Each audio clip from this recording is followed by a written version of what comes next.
Hello students, आज का हमारा टॉपिक है parallelogram law of vector addition. इस लॉ का यूज़ हम टू वेक्टर्स को ऐड करने के लिए करते हैं। सपोज हमारे पास टू वेक्टर्स हैं ए एंड बी और उनके बीच का एंगल है सपोज थीटा। पैरेललोग्राम लॉ के अकॉर्डिंग इन वेक्टर्स को ऐड करने के लिए हमें एक पैरेललोग्राम कंप्लीट करना होता है।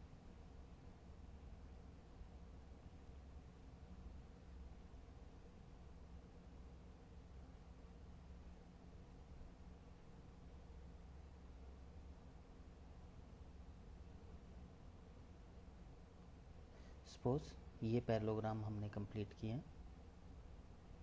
तो यहाँ इस साइड से हम ये डायगोनल ड्रॉ करेंगे। ये जो डायगोनल है ये इन दोनों वेक्टर्स का रिजल्टेंट प्रोवाइड करेगा हमें। इसको हम आर से लिख देते हैं। R means resultant of A and B.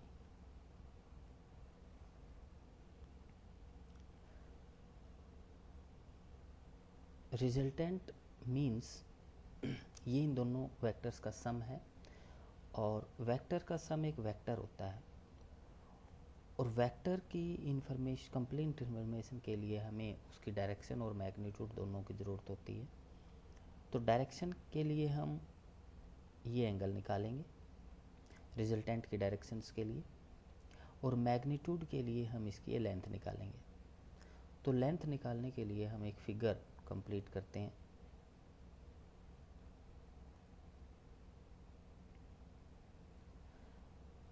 इस फिगर को हम नेम दे देते हैं O P Q S T.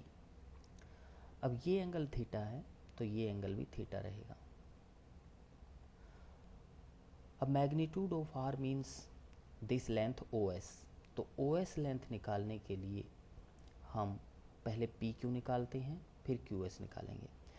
तो right angle triangle P Q S में आप देखोगे P Q divided by P S is equal to cos theta के इक्वल आता है। अब आप देख रहे हो जो पी एस की लेंथ है वो ओ टी के इक्वल है। ओ टी मतलब बी की लेंथ, तो हम इसको बी लिख सकते हैं। तो पी क्यू की वैल्यू आती है बी कोस थीटा। इसी तरह से आप क्यू एस निकाल सकते हो, तो क्यू एस की वैल्यू आ जाएगी B sine theta.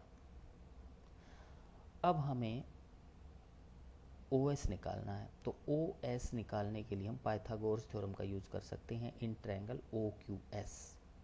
Pythagoras theorem के अकॉर्डिंग ओ एस को हम आर से लिख सकते हैं। यहाँ पे R is equal to square of the perpendicular Q S है, और क्यू एस की वैल्यू हम निकाल चुके हैं बी। तो इसका स्क्वायर करेंगे तो B square sine square theta plus O Q का स्क्वायर मतलब O P plus P Q. O P की वैल्यू है यहाँ पे ए। ओ पी जो लेंथ है वो ए की लेंथ के इक्वल है, तो ओ पी मतलब ए, और पी क्यू की वैल्यू हम यहाँ निकाल चुके हैं, तो बी कोस थीटा। तो इसका स्क्वायर करना है तो ये बेस का स्क्वायर हो जाएगा। अब जब इसको सोल्व करेंगे तो सोल्व करने के बाद ये वैल्यू आएगी a square plus B square plus 2ab cos of theta. यदि आप इसको सोल्व करोगे तो ये वैल्यू बनेगी। तो ये वैल्यू आ जाती है रिजल्टेंट की। अब हम डायरेक्शन निकालेंगे। डायरेक्शन के लिए हमें एंगल निकालना होता है, तो एंगल के लिए हम फिर वही right angle triangle O Q S का यूज़ करेंगे। तो right angle triangle O Q S में टेन अल्फा की वैल्यू आएगी Q S divided by O Q. तो क्यू एस की वैल्यू फिर वही है B sine theta divided by O Q की वैल्यू वही है O P plus P Q मतलब A plus B cos theta. तो ये आ जाएगी डायरेक्शन। तो इस तरह से हम रिजल्टेंट और डायरेक्शन निकाल सकते हैं। अब हम कुछ स्पेशल केस डिस्कस करते हैं। तो फर्स्ट स्पेशल केस है when theta is equal to zero. Theta zero का मतलब ये है कि जो ए है उसकी डायरेक्शन यदि ये है, तो बी जो थीटा एंगल बना रहा है ए के साथ, ये एंगल डिक्रीज होकर जीरो कब बनेगा, जब बी नीचे की तरफ आएगा और जस्ट पैरेलल हो जाएगा बी के। इसका मतलब ये है कि थीटा 0 होने का मतलब ए और बी सेम डायरेक्शन में है। अब थीटा यदि 0 पुट कर दें इसके अंदर तो रिजल्टेंट की वैल्यू बनेगी ए प्लस बी। देख सकते हो आप इसको सोल्व करके, 0 पुट करोगे तो कोस 0 1 आ जाएगा, और a square plus B square plus 2ab, ये ए प्लस बी का होल स्क्वायर होता है, तो होल स्क्वायर से रूट कैंसिल हो जाएगा, तो ये वैल्यू बनेगी। इसी टाइप से आप यदि थीटा की वैल्यू 180 पुट करो, और 180 का मीनिंग क्या बना, 180 का मीनिंग ये बनता है यदि ए की डायरेक्शन ये माने तो बी जो इस डायरेक्शन में है, अब एंगल थीटा बना रहा है, ये थीटा 180 कब होगा, जब बी इस तरफ आते हुए और जस्ट इस डायरेक्शन में आ जाएगा, तो ये एंगल पूरा 180 हो जाएगा, जैसा कि हम इसमें दिखा रहे हैं। ये एंगल 180 हो जाएगा, ये यदि ए है और ये क्या है, बी। तो 180 पुट करें यहाँ पे, कोस 180 -1 होता है, और -1 मतलब a square plus B square minus 2ab, whole square बनेगा और रूट कैंसिल हो जाएगा, तो रिजल्ट आएगा a माइनस बी।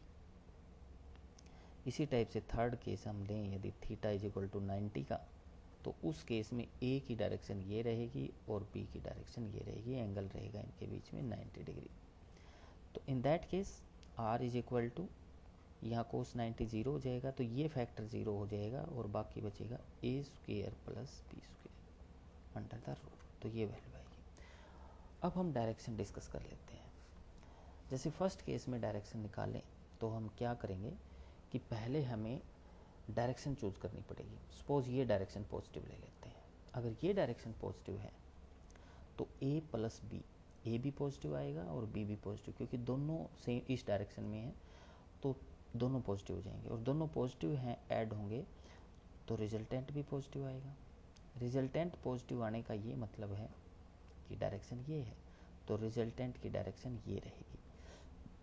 अगर आप इस डायरेक्शन को नेगेटिव ले लें, आप नेगेटिव ले लें तो इसका मतलब ए बी सी डायरेक्शन में और बी बी, उस टाइम आर जो है वो इस तरह से आएगा -a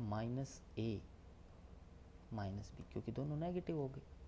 अब दोनों नेगेटिव हो जाएंगे तो इनका रिजल्ट भी नेगेटिव आएगा, तो आर क्या आएगा, नेगेटिव। और आर यदि नेगेटिव आएगा तो इसका मतलब डायरेक्शन क्या आएगी, ये आएगी। तो दोनों ही केसेस में डायरेक्शन ये आती है। तो इस तरह से हम डायरेक्शन निकाल सकते हैं। अब इसमें डायरेक्शन देखो, इसमें भी उसी तरह से डायरेक्शन चूज करनी पड़ेगी। मान लेते हैं यहाँ पे ये डायरेक्शन पॉजिटिव ले लेते हैं, तो ये डायरेक्शन क्या लेनी पड़ेगी आपको, नेगेटिव। तो इस केस में ए पॉजिटिव हो जाएगा, ए पॉजिटिव हो जाएगा और बी नेगेटिव, तो आर इज इक्वल टू यही रिलेशन आएगा, R is equal to A minus B. अब मान लेते हैं इसका जो रिजल्ट है, जैसे ये 10 है और ये 8 है, तो 10 माइनस 8 इसका रिजल्ट क्या आएगा, आर इज इक्वल टू आएगा +2। तो इसका मतलब रिजल्टेंट की डायरेक्शन पॉजिटिव आई है, और पॉजिटिव डायरेक्शन हमने ये ली है, और ये किसके अलोंग है, ए के अलोंग, तो इसका मतलब रिजल्टेंट किसके अलोंग होएगा, अलोंग ए।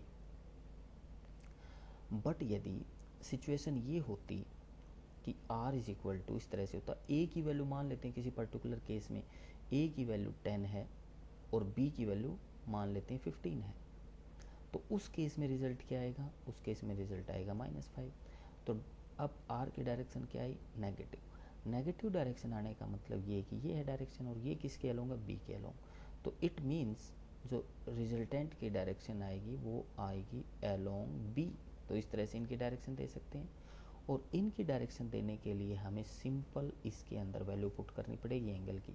तो इसके अंदर यदि वैल्यू पुट करें तो इस केस में tan अल्फा, इस केस में जो वैल्यू है थीटा की वो 90 है।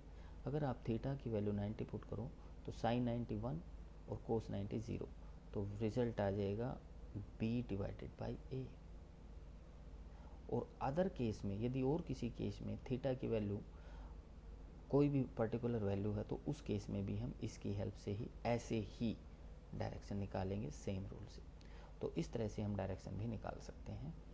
बाकी अगर आपको कुछ इसमें डाउट्स हैं तो जब हम न्यूमेरिकल सोल्व करेंगे तो वो आपको क्लियर हो जाएंगे। तो डायरेक्शन इस तरह से हम निकाल सकते हैं। Thank you.